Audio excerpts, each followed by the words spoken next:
बाबाओं के चक्कर से बचे ये देश। ऐसे जो नए नए बाबा हैं ये सारे भाजपा के लिए वोट मांगते हैं, ये सारे भाजपाई हैं, ये सारे वो भाषा बोलते हैं जो बीजेपी और आरएसएस बोलती है। इसका मतलब तो छोड़े गए एजेंट हैं नागपुर के, ये सारे कहते हैं हिंदू राष्ट्र बनाना है। कुंभ का क्या कोई मतलब है? फालतू है कुंभ, फालतू है कुंभ। उन्हीं बाबाओं ने कहा ना कि कुंभ में जो मरे हैं वो मोक्ष मिल गया, तो दूसरे वाले ने कहा कि तुमको नहीं मोक्ष चाहिए, तुम देर क्यों कर रहे हो, आओ हम तुमको धक्का दे दें। बाबाओं के चक्कर से बचे ये देश। और सरकार करिए केवल एक बार एक जगह भगदड़ हुई, केवल 30 लोग मारे गए, कोई आंकड़ा और नहीं बता रही। कल मुख्यमंत्री उत्तर प्रदेश के 45 करोड़ लोग डुबकी लगा चुके हैं, ये संख्या बता दे रहे हैं। 2 जगह भगदड़ हुई कि 3 जगह हुई, 30 लोग मारे गए कि 3000 मारे गए। ये वहाँ के लोगों को संतुष्ट क्यों नहीं कर रही उत्तर प्रदेश सरकार? वहाँ भी जो गए थे वो आस्थावान हिंदू थे, मुसलमान को तो तुम पहले ही रोक रहे थे, मुसलमान नहीं आएगा। कौन मुसलमान जाने को कर रहा था डुबकी लगाएंगे? हिंदू गए थे, आस्थावान थे, गरीब थे, वीआईपी नहीं थे, उनको वहाँ पर ले जाकर डुबकी नहीं लगवाई गई। वो हिंदू जो आस्थावान थे वो रो रो के कह रहे हैं कि बुरा हाल है। उत्तर प्रदेश में सड़कें जाम, इलाहाबाद के आसपास सारी चीजें। मुख्यमंत्री बड़बोड़ापन से कह रहे थे कि 40 करोड़ आने वाले हैं, तैयारी 100 करोड़ की है,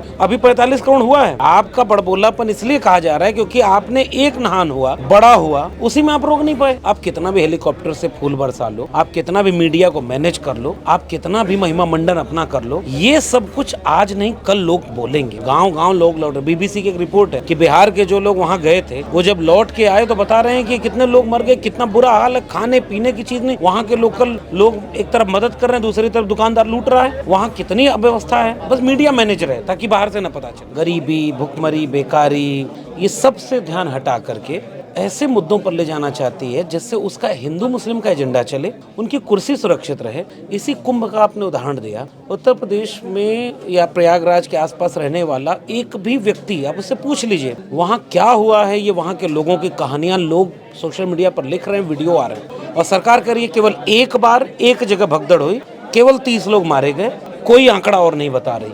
कल मुख्यमंत्री उत्तर प्रदेश के 45 करोड़ लोग डुबकी लगा चुके हैं, ये संख्या बता दे रहे हैं। 2 जगह भगदड़ हुई कि 3 जगह हुई, 30 लोग मारे गए कि 3000 मारे गए। ये वहाँ के लोगों को संतुष्ट क्यों नहीं कर रही उत्तर प्रदेश सरकार? वहाँ भी जो गए थे वो आस्थावान हिंदू थे, मुसलमान को तो तुम पहले ही रोक रहे थे, मुसलमान नहीं आएगा। कौन मुसलमान जाने को कर रहा था डुबकी लगाएंगे? हिंदू गए थे, आस्थावान थे, गरीब थे, वीआईपी नहीं थे, उनको वहाँ पर ले जाकर डुबकी नहीं लगवाई गई। वो हिंदू जो आस्थावान थे वो रो रो के कह रहे हैं कि बुरा हाल है। उत्तर प्रदेश में सड़कें जाम, इलाहाबाद के आसपास सारी चीजें। मुख्यमंत्री बड़बोड़ापन से कह रहे थे कि 40 करोड़ आने वाले हैं, तैयारी 100 करोड़ की है, अभी 45 करोड़ हुआ है। ये बड़बोलापन था मुख्यमंत्री का। अरे भाई आप जनता देखिए ना भाई, आपका बड़बोलापन इसलिए कहा जा रहा है क्योंकि आपने एक नहान हुआ, बड़ा हुआ, उसी में आप रोक नहीं पाए। आप कितना भी हेलीकॉप्टर से फूल बरसा लो, आप कितना भी मीडिया को मैनेज कर लो, आप कितना भी महिमा मंडन अपना कर लो, ये सब कुछ आज नहीं कल लोग बोलेंगे। गांव गांव लोग लौट। बीबीसी की एक रिपोर्ट है कि बिहार के जो लोग वहाँ गए थे वो जब लौट के आए तो बता रहे हैं कि कितने लोग मर गए, कितना बुरा हाल है, खाने पीने की चीज नहीं। वहाँ के लोकल लोग एक तरफ मदद कर रहे हैं, दूसरी तरफ दुकानदार लूट रहा है। वहाँ कितनी अव्यवस्था है, बस मीडिया मैनेज रहे ताकि बाहर से न पता चले। ऐसे वक्त में थोड़ा हिंदू मुसलमान से इस देश को बचाना इस समय सबसे बड़ी जरूरत। कुछ बाबा भी हैं जो ये कह रहे हैं कि अगर जो डुबकी नहीं लगाएगा देशद्रोही हो जाएगा, धर्म से निकाल दो, इस तरह के भी बयान आ रहे हैं। तो उस पर आप लोगों को कैसे कन्विंस करेंगे कि जो बाबा बोल रहे हैं वो धर्म है, या फिर जो लक्ष्मण यादव लोगों को समझा वो धर्म? नहीं, धर्म क्या है इस देश के लोग समझते हैं। हजारों साल से लोगों को पता है। जिसको कुंभ में जाना होता है वो जाता रहा है, जिसको नहीं जाना होता है वो कुछ और करता है, जो जिसका मानता है। बाबा साहब का संविधान सबको अपना अपना काम करने की इजाजत देता है। मजहब के नाम पर लड़ाता नहीं। इस देश का आम इंसान वो अपने खेत में जाके पूजा कर लेता है, अपनी फसल की पूजा कर लेता है, प्रकृति की पूजा कर लेता है। दूसरे के मस्जिद सामने डांस करके डीजे बजा करके झंडा का रंग बदलने नहीं जाता था।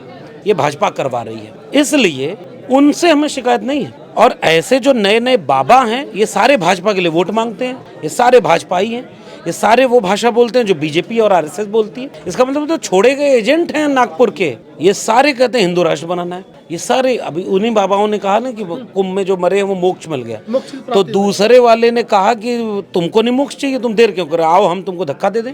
वही जवाब दे रहे हैं, बाबा जवाब दे रहे हैं। इसलिए इन बाबाओं के चक्कर से बचे ये देश। जिसको जो आस्था भगवान ये वो करना है वो करे, लेकिन बात हो शिक्षा पर, रोजगार पर, संविधान पर, न्याय पर, समता पर, रोटी पर, कपड़ा मकान पर, इससे न बीजेपी इस सब में फेल हो गई है। इसलिए बीजेपी केवल धर्म पर बात करती है, लेकिन वो धर्म आस्था वाला नहीं है, वो राजनीति वाला है। और उसमें भी शिकार वही होगा, गरीब होगा, कमज़ोर होगा, बेबस होगा, लाचार होगा, वही इसका शिकार होगा।